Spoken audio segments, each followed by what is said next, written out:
Donner une seconde vie aux déchets électroniques. Printer connaît un boom des demandes. L'entreprise spécialisée dans la fabrication de cartouches d'encre a pris un virage stratégique depuis 2018. Elle se lance dans le recyclage du matériel informatique. Reportage de Léa Arrojo dans l'un des plus gros centres de reconditionnement en France. C'est près de Dreux. C'est un cimetière de tours d'ordinateurs, de PC, de claviers et de puces. Dans l'entrepôt de Printer, entre 100 et 200 tonnes de matériel informatique usé sont stockés dans des dizaines de cartons. Le patron Laurent Bertuel veut donner une seconde vie à chaque objet. Là, on a un lot d'imprimantes qui vient d'arriver. Pour rien vous cacher, ce sont les imprimantes qui ont été utilisées pendant les Jeux Olympiques et donc qui ont eu une durée de vie très courte.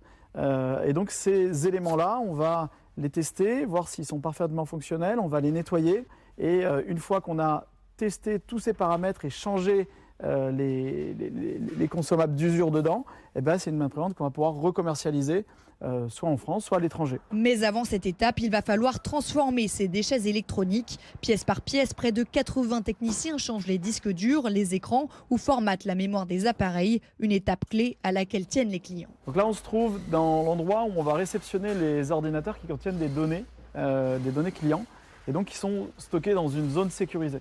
On va systématiquement effacer les données avec un logiciel qui va nous permettre de certifier l'effacement de données aux clients. Chaque produit est ensuite nettoyé et revendu dans un état quasi neuf. Exemple avec un clavier usé et non conforme. Aurélie Constantin, la chef de production, lance l'imprimante 3D. Là, on vient de lancer un clavier en réimpression et du coup, sur le marché français, on a besoin du clavier AZERTY. Là, le PC qu'on a, c'est un PC QWERTY. Du coup, c'est parti, ça réimprime directement par-dessus. Et d'ici 10 minutes, on aura le résultat final. Chaque mois, ce sont près de 4500 commandes qui sont envoyées à leurs clients. Groupes du CAC 40, entreprises publiques comme La Poste ou administrations comme la PHP.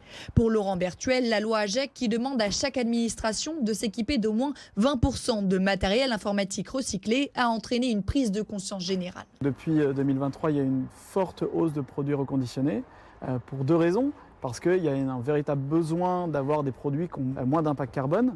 Et puis aussi parce qu'un produit reconditionné, c'est un produit qui va coûter moins cher et qui va permettre aux acteurs de faire des économies, entre 20 et 50% du prix du neuf. Moins cher et qualitatif, c'est le pari de cette entreprise qui a dégagé 16 millions d'euros de chiffre d'affaires l'an dernier et enregistre 40% de croissance. Pour faire face à la demande sur le marché, un nouveau centre de reconditionnement devrait ouvrir ses portes à quelques kilomètres de Dreux.